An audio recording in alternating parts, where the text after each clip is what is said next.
It's Friday night, and you know what that means. We're actually recording this before Rampage, because guess what? We win. We were there! Blood and guts. Blood and guts.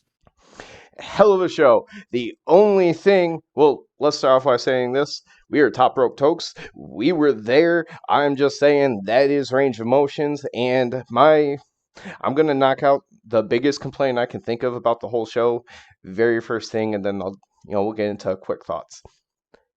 I don't know if it's a venue thing. I would assume not a venue thing. It doesn't feel like it'd be a venue thing. But come on, Tony. Your merchandise stands. I understand certain concerts and different events, you might have different merchandise stands that sell different things or whatever for like different aspects. Like here's a BCC stand, here's a Bullet Club stand, like something like that. I would understand that. That You would be had cool. We walked half of the freaking building. We saw like 4 or 5 merch stands, and guess what? They all had like the same 7 shirts, and guess what? About One 7 shirts, yeah.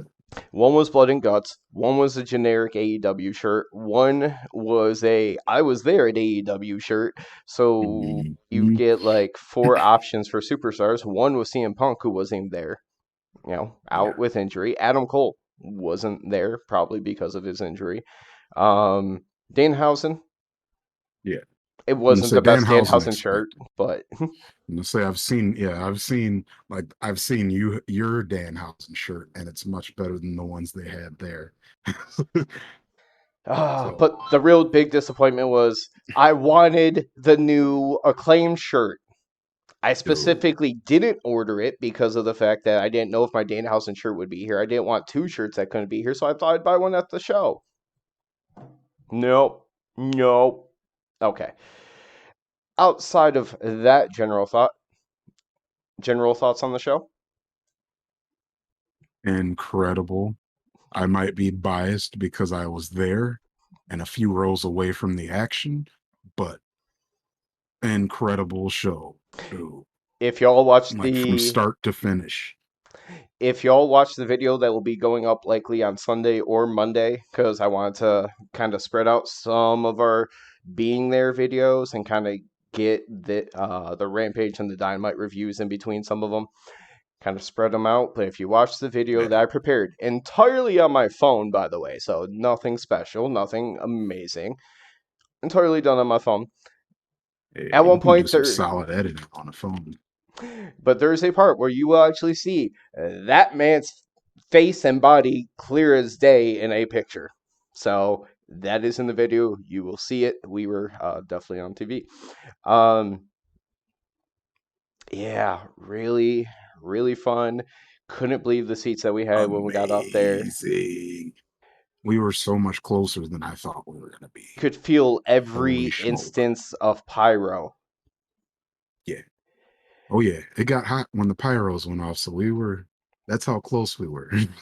Close enough that looking up to try to catch the overhead screen was not really a comfortable option for us, which really reared its head when we get to the main event.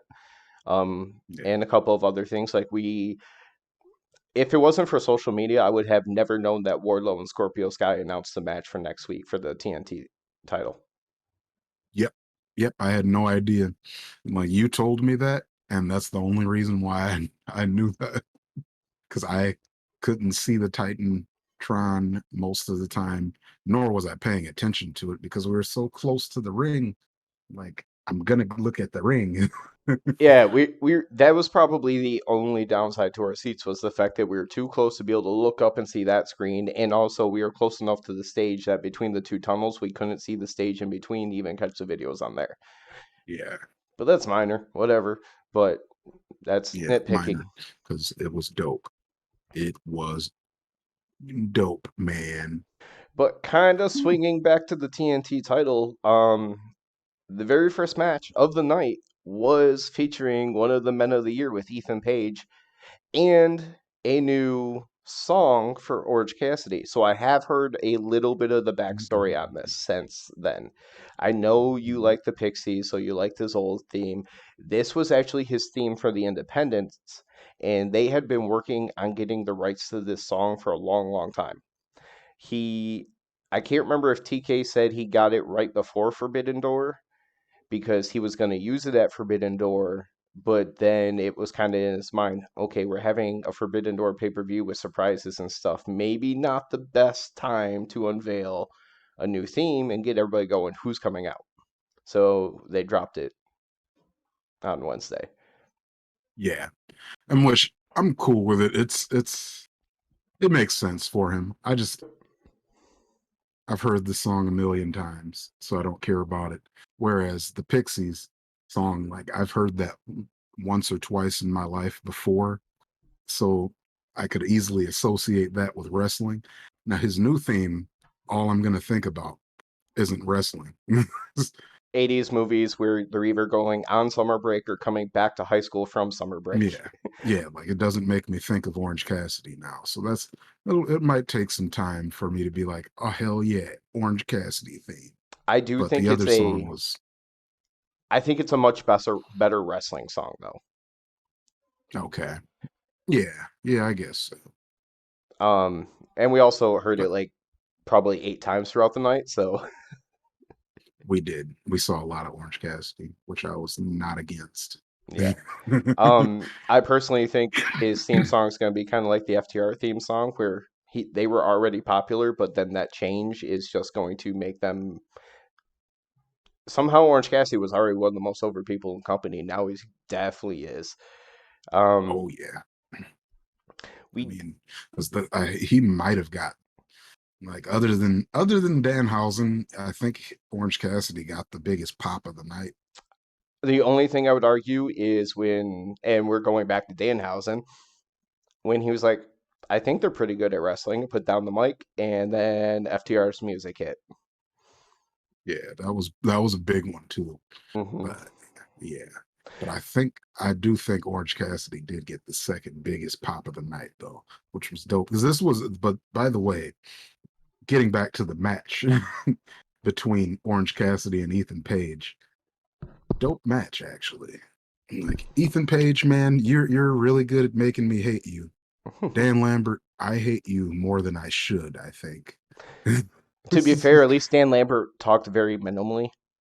Mhm. It was just kind of on the way, and then he got the best friends kicked out in their sweet ass tie dye suits. Yeah. Yeah. Um, I was very upset about that. I wanted them to be there with their tie-dye suits. Now, I will say, I did not think about this. The promo by Dan Lambert was basically talking about Orange Cassidy being small and like how is he going to handle with a big heavyweight who can pick him up and Mhm. slam him around. Well, Orange Cassidy won with just a basic scoop slam. And I didn't think about this, but I saw people talk about it after. WrestleMania 3 in Detroit, Pontiac. Um, Mhm. Hogan winning with Hogan winning with a scoop slam over on Andre the Giant. Okay. So So it might have been like paying homage to that. Okay. Okay. Okay. yeah, 'Cause without I like was I was wondering what the whole thing because he tried the scoop slam twice and couldn't pick him up twice, and then he finally got him the third time after 75 orange punches. but uh but that was pretty cool. One of the my favorite thing was when Dan Lambert popped up with the orange juice. So the first time he poured orange juice on Orange Cassidy. The second time Orange Cassidy took the orange juice from him and drank the orange juice. And sort so of. at this time, yeah, well, he starts sipping on that orange juice. So Dan Lambert's on ringside, or on the side of the ropes here. And Ethan Page is behind him, getting back up after he had just hit him once. As Ethan Page tries to counter, he hits an orange punch on Ethan Page, and then he bounces off of the other rope, comes back, and spits some orange juice in Dan Lambert's bitch ass face. Yep, instead of like the green mist, it was orange mist. Yeah. Mist. Um, so one thing I will say as we go through this review, obviously there's going to be a lot of things that we possibly missed because of the fact that we didn't have TV direction pickup on subtlety. We also, for the most part, did not catch squat in terms of promo videos, let alone actually taking notes on them or remembering the order in which things went. Yeah, sorry, we were too excited. Yeah, I was recording. There was no way I was taking. Fuck no, I'm not taking notes. And we both talked about this. Going to a live event that is that much fun. Take the next day off of work. Just do yourself a favor because this man over here messaged me probably at like 8 o'clock at night and said he was like basically dead, and I had spent most of the day in bed doing very little things like throughout the day. Yeah, Yeah, tired. my voice was pretty gone by the end of Wednesday night too. My voice went out on me today at work at one point, and my coworkers just looked at me. It came back very quickly. I was like, "Yep, I'm still recovering just a little bit, just a little bit." Um, I'm sure there was probably some promos that came up next or something because it's usually like match promo, or promo match. Yeah, so we're missing those. So it doesn't really matter. We can say if we skip all the backstage and the video stuff, was the Christian next, or was it It Jade and them? is it's Christian next. Comes out Yeah, wearing David's favorite his outfit, outfit's slightly not changed. his outfit's not sweet this time because it was the same thing but black. Like, not giving him props for that one. Now, Sorry. aesthetically, it made sense though because he basically comes out. He was told that he should apologize for things that he said towards Jungle Boy's family in regards to about his dead father. He says he never apologizes for anything he's ever said. He says he's sorry that the rest of his family's still alive. Before eventually going, except your mom. And why is everyone so curious about why he's dressed up that way when he requested a match? Basic cliche kind of thing. Oh, 'cause it wasn't for me. And he had his Yeah, little chuckle. It wasn't super slick or anything, but then speaking of new theme songs and new everything,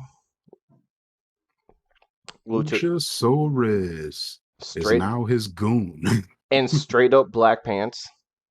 I think I couldn't really His tell with this mask was mask. black too, I believe. Yeah, because it was already kind of like a dark green, but I wasn't sure if it Hmm. got darker. But yeah, so Christian wearing more darker colors aesthetically, he did match Luchasaurus. Luchasaurus came out, destroyed Serpentico, finished him off with a snare trap like Jungle Boy, but hit him with a nerve hold at the end as opposed to like the sleeper stuff. This is something that would have been tougher for us to see, but I managed to hear about it because he was actually facing away from us. That that power bomb to the outside, I couldn't see the impact, but you could hear it very loudly. Are you talking about after the match when Yeah. Christian sent him back Oh yeah. in? That was out after the match. Because Yeah. Sorry. he choked slammed his ass on the floor. And from what I've heard from people watching on TV, like you actually kind of see Serpentico bounce a little bit, but yeah, you could definitely Yeah. hear it. Yeah. That was quite the impact because like they have on the rings they have speakers to make the slams sound louder, but on the outside of the ring, there's nothing out there to make that sound louder. It, it He just was hit the ground that hard. it was louder than the majority of like the chops and stuff that we heard throughout the night. Yeah. Serpentico, thank you for what you do, Rest in peace. which is get beat up. Yeah. Rest in peace, Serpentico. He's probably dead. Speaking of dying, because probably missing again some kind of backstage promo here first. But Yeah. next had to Hey, be some of our favorite. Oh no, we completely missed something what did we miss? because you know how earlier you said 4 matches for Dynamite. Mm-hmm. Orange Cassidy, Luchasaurus, the Jade match, Blood and Guts. There's one missing, and it was our favorite night. We Oh, already mentioned it. because you know what? Because I didn't count the Luchasaurus match as a match because that wasn't a match. Um, That was a murder. I'll let you start off with talking about Max and his rap. Yeah. Oh man. So Max Caster and the Gun Club versus Danhausen and who we didn't know at the time, but obviously ends up being FT Hausen. But Max Caster's rap was pretty good this time. Um, I'm trying to remember exactly the lines. He The said, I just remember the one that really stuck out was that he was gonna what was it about the Flint water? that was in the Rampage rap. That was in the Rampage rap. I can tell you that just because of the video editing I've done. The first Okay. one of the lines the big line from the first one that I missed.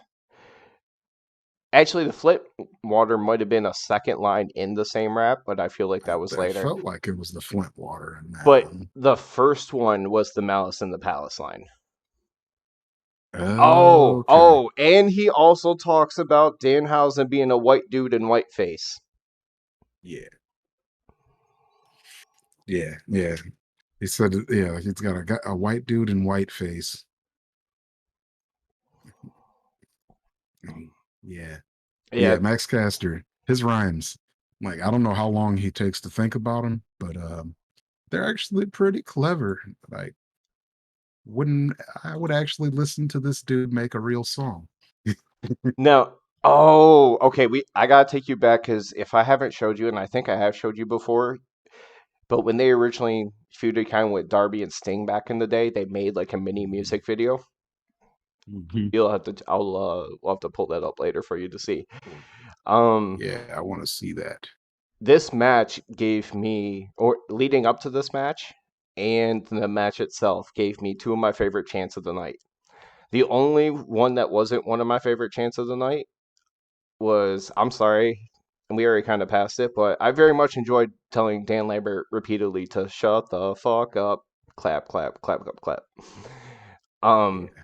but so in this match, there was I don't think it was super loud, but after Anthony Bowens got his part and you got the Scissor Me Daddy Ass, there was a bit of a daddy ass chant going.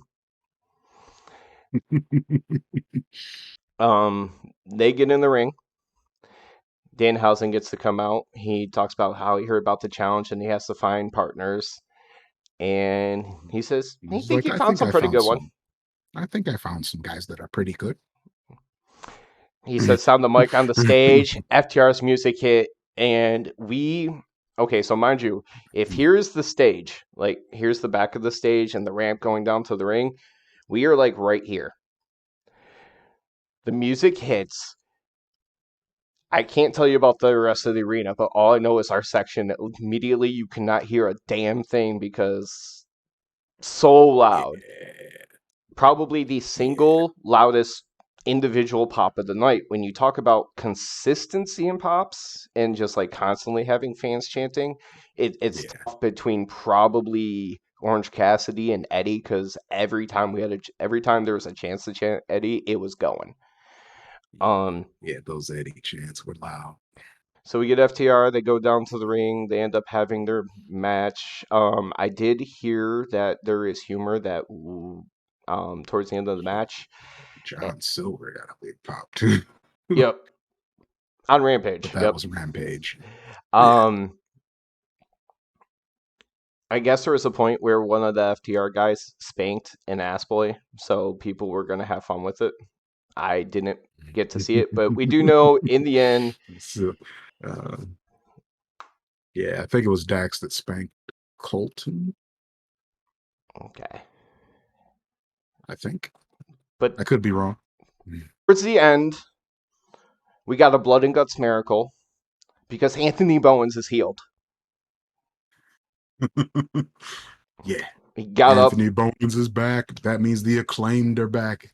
and it very much probably is playing into everything that happened next because Bowen went to throw in the crouch to try to be helpful. It didn't turn out for him. Danhausen gets the pin. And then there's a fight between the Acclaimed and the Gun Club, in which immediately as they're kind of arguing, Billy's doing the thing where like he's in the middle of it, but he's turning his Mhm. back towards one side so you can kind of see which way he's going. And his kids get pissed off and they end up leaving. At one point, he actually shoved his own kid, and his own kid went flying. Yeah. So he's officially on the path to disowning his children and adopting two others. Yeah. Yeah. That'd be dope. I want to be one of his sons. Oh, but back to the Do we chant have to thing. join the Acclaim to be one of his sons? I'll join a fucking scissor party. I don't care. Um, I'm so down. but with that being said, the other big chant that I really loved the whole night is, and I did not expect it, although with Danhausen, you and a lot of things with Hausen. I did not Yeah. expect FT Hausen to become a thing, and I loved it, and I rolled with it, and that was fun. Yeah, the FT Housing chants were pretty pretty loud. I loved that one. It's like, of course, we got to add housing in there. Something like this is perfect. Yeah, the crowd loved Danhausen, but it was in a home, lots of cheering kind of way. It wasn't. You knew you were getting him. AEW does such a good job about featuring hometown people. They like to every time they could. They talked about Excalibur being from Detroit. They talked about 10 being from the area, although he has since moved and he was in Dark or Dark Elevation, whichever one they were taping before. Elevation, yeah. Um, we were too low in our seats to actually seeing the ring apron. I could just keep seeing the word Dark, so I knew it. But the only problem is Dark is in part of both of their logos. It's just Elevations added to it. Um, so I was like, I don't know. I could just read the word Dark. Yeah. Yeah, that's Elevation. Dark is the one uh that's done in Florida all the So time. Mhm. am I missing anyone else that they talked about being from there? No, I don't. I think that was it. I feel like there was one more that's completely slipping my mind, but that's it. Mhm. Yeah, there might have been, but I feel like that was it. Because all I've said is 10, Danhausen, and Excalibur. I feel like there was another, but we'll find out. But Yeah, that really wraps up that one, which leads us to that the was. very long main event. Mhm. Well, there was still Jade. Oh yeah, see, got all thrown off by forgetting about Danhausen for a minute. Yeah, yeah, that's a crime. Sorry, Danhausen. But Also, I completely missed the Jade match, and I'm not gonna lie, it's because Kira Hogan was out there, and I did not take my eyes off Kira Hogan one time. yeah, so Jade Cargill match, pretty damn dope here. Um, actually, not very good, It was honestly, but kind of confusing with all the it after was the kind fact of stuff. yeah, it was kind of meh. The main point was that Jade Cargill brought her sexiness out, and she brought Kiera Hogan out with her sexiness as well, and that was what was important about this match. Um, but yes, this is Jade versus Layla Gray. Obviously, Jade wins to continue that streak because you just don't break her streak because she's just she's just too entertaining. I don't know. But yeah, so Jade beats Layla, not nothing special, kind of a shorter match too. Um, but then comes to the ring Stokely to talk about how Jade issued this challenge to everyone in the locker room and someone that doesn't even work for AEW currently, like he said she doesn't even have a W2 yet. Someone that doesn't have a W2 with AEW was the one that was willing to accept the challenge and nobody else did. So he specifically called out Chris Statlander and Athena, letting them know that Y'all lazy. they can quit complaining about not getting a shot. They're just lazy. And after he says that, here they come sprinting down to the ring. as they were just like waiting for the word lazy to come out. So the one thing about what happens after this that's relevant is go back to last week when they were talking about wanting a new baddie, and it also kind of explains some of the. It was weird because they start to fight, they get into it. Chris is holding Jade for Athena to go up top to hit her finisher, which I still don't know if we have an actual name for, because if she's wrestled on Dark or Dark Elevation and they named it there, I would not know. But they're getting ready for it, and Layla Stokely is like helping assist Layla Gray away. And as Athena's climbing the top rope, she hops back up there, pushes Athena off the top rope, gets in, starts to help Jade and Kira. But the only thing that's weird Mhm. about that is after she stomps him a little bit, Jade didn't seem like she was on the page with Layla either. And they end up leaving, Yeah. and Layla was stuck in the ring kind of confused. It's like Stokely kind of set this up. They did the whole thing last week with the new baddie, but it's kind of like maybe they're going to treat it like it was an audition or just a like a good faith gesture and something will Mhm. happen down the line, but she seemed kind of confused about it tonight or that Yeah, night. 'cause, yeah, Jade and Kira were not very interested in having her become one of the baddies. Stokely was like, "Hell yeah, you helped us." Yeah, Stokely just kind of came across like he was a user in that situation. Like, come on, you're beat up. I'm helping you. I'm helping you. So, go help my girl. Yeah, I still can't get over when Chris Statlander smacked the shit out of his bald ass head. Just wow. Stokely is so good of a talker that it's fun. Yeah, More of he's him and definitely a less great Dan talker. Lambert.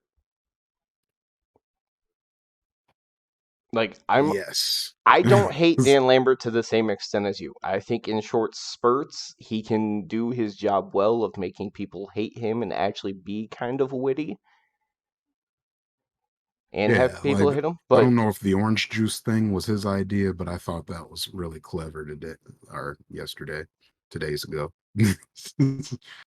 just the man should not be like a strict mouthpiece. Like have him talk in short spurts, get his point across, like set up for other stuff. Kind of to the same extent of what we see now with Stokely so far. Yeah. Stokely's never gone on long rants. He usually Mm-mm. gets to talk for a couple minutes, gets his point across, and then usually Jade is like, "Give me that fucking mic, let me take over and say what I gotta say." You do something like with that with Dan Lambert, I'm sure you will get what you want because you'll have like 2 minutes of loud ass boos.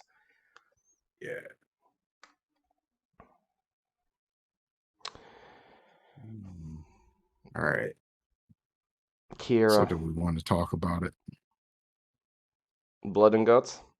Do we want to talk about it? Ah, Yeah. so much. Damn it. Such a long match. Hour long match. So many spots in this, dude. I I've never been a Sammy Guevara fan, but he had some of the more memorable moments in the match for me.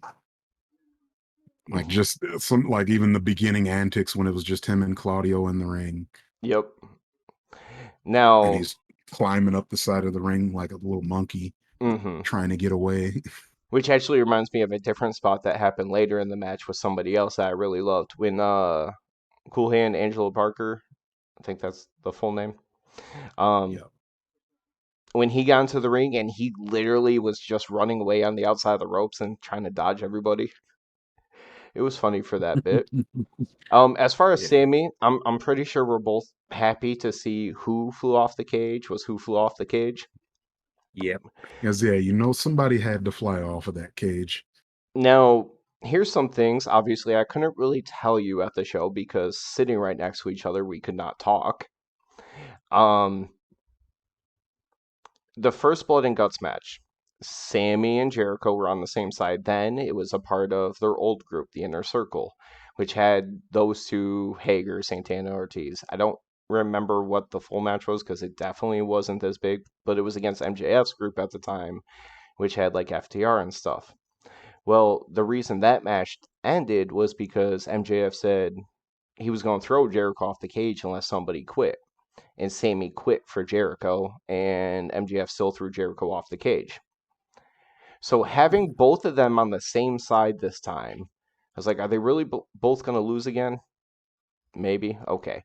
But who was going to go off the top? And how, like, was that going to be part of the story, Sammy and Jericho, just like it was last time? So I was a little bit curious about that just to see how it would play out. We got a swing on top of the cage. Oh, I that made me shudder the whole time. I was like, "Oh my god, I'm dizzy just looking at it." And if you fall off of there, that's it. You Wheeler done, Wheeler son. got a lot of chance. Yeah, But yeah. There was everyone a was, lot of Wheeler yellow, but yeah. Eddie Kingston was the one that got the most love in Even this match. even come out to the ring, he did something that I don't necessarily see him all the time, but he came out as soon as they said his name, his head jerked right to look in the crowd, and the crowd was like chanting his names, and he's like, "Oh my god, goosebumps." Yeah, and you say yeah, Detroit Cloud loved us some Eddie. Um, in the end, Claudio was given There's credit for the win, even though both him and Eddie had somebody in submissions on top of the cage. Eddie had Jericho, and that's very important, possibly for story beats in the future. Eddie wanted Jericho. He wanted to taste his blood, all that good stuff. At one point, he did bite him on top of the cage. Um, but he had Jericho in a submission, and after the fact, when the match was over, there was a little bit of beef between him and Claudio because he really, really wanted to submit Jericho. yeah, And you and I both were sitting there wondering what was going to happen because the match ended with like 4 to 5 minutes left. yeah. There was a lot of time after this match, so I kept thinking there was something else, but they just kind of were like, "Hey, you like that show?" Which leads Because it was to, good. but it led to a lot of the speculation that people thought that maybe there was supposed to be something that happened between Eddie and Claudio after the match, but Eddie might have been hurt from the match. And it makes sense because Eddie isn't actually in the BCC with Claudio. Right, So that could have been happening. right. We, Oh, we did actually see Santana walked out. Looked yeah, like he was really hurt. So hopefully nothing too bad for Santana. mhm. But it looks like he was actually injured during this match as well. He he left early and nobody else did. Yeah, the way in which he exited was different, and you could tell. We had glass, we had thumbtacks. In fact, when they were celebrating on top of the cage after the win, you could still see probably about 30 thumbtacks in Willer Yuta's back. Yeah, Um, everybody had thumbtacks in their backs, in their boots. This was blood and guts for real. I believe it was Claudio. I could be wrong on who did it, but Jake Hager got powerbombed through a table in between the two rings. That was I relatively feel like early in the only match. Claudio would have done it. It was an assisted powerbomb. That's the only reason I have questions. Okay. Um, but I do believe Let me that see was who else power bombs. Claudio and Santana, I think, are the only ones that actually use a power bomb at any point. now because you had the two different sets of ropes in between the ring and everything. There's a lot of things there to assist. It could have even have been Eddie for all we knew, just being a big boy, just in a Yeah. right position to do it. But more than likely, I believe Claudio. Sorry, we have not watched it back. We were kind of dead yesterday. Um, but anything really huge missing from Blood and Guts there in terms of spots? We already talked. Eddie threw Terms of Sammy off. spots. Yeah, Eddie threw Sammy off. Giant swing. mm, yeah. Mox was the one that brought all the dangerous stuff, which is No, no, Mox only brought chairs. oh, he brought chairs. Who Um. brought the who brought the glass? Wasn't that Oh, Mox? wait. He might have grabbed that from under the ring during the match. Yeah, I was thinking about going Okay. into it because he brought chairs into the match. Yeah, he Um. brought the glass. somebody else brought I the think Ortiz brought the table. thumbtacks. Yeah. Um, it might have been Santana bringing in the barbed wire baseball bat. Yeah, because Yep. the one thing, and even the Santana had the crowd barbed was wire so baseball confused bat and the because thumbtacks, I he think. threw the baseball bat with barbed wire into the ring and then immediately went to fight. Like, why would you let go of that? Well, it's hard to fight Maybe he wouldn't with. be injured if he just used the barbed wire baseball bat. Damn. No. Poor Santana. Best of luck. Hopefully it's nothing crazy and you can heal Yeah, back and hopefully recover. it's quick Nice. because these AEW guys are getting hurt left and right. It's Thankfully, we have enough not people good to on the see. roster. Yeah. So, yeah, thankfully their roster is stacked. So there's plenty of people you can throw in spots where somebody might have been hurt before, but just, you just never want to see people get hurt out there. You want to see them be able to keep on doing it. But was a really fun show. We are kind of Amazing pressed fucking show. for time and we're trying to rip out two things real quick. And without having to actually watch it on TV, it's a little bit harder and different to do this. I hope everyone who gets to watch this video also enjoyed Blood and Guts. Maybe you'll see us on TV. Mhm. Doubt it because the shot was super, super quick and I haven't seen it anywhere else yet. Yeah. But Yeah, I had to actually be looking for us, but I could see me, but I couldn't see you. I was wearing a dark shirt. I'm shorter. Yeah, Yeah. Yeah, I I, saw I, myself like once. you're a lot bigger and you were wearing a lot brighter of a shirt. Yeah. Yeah, I was gonna say my green shirt was definitely easy to pick out.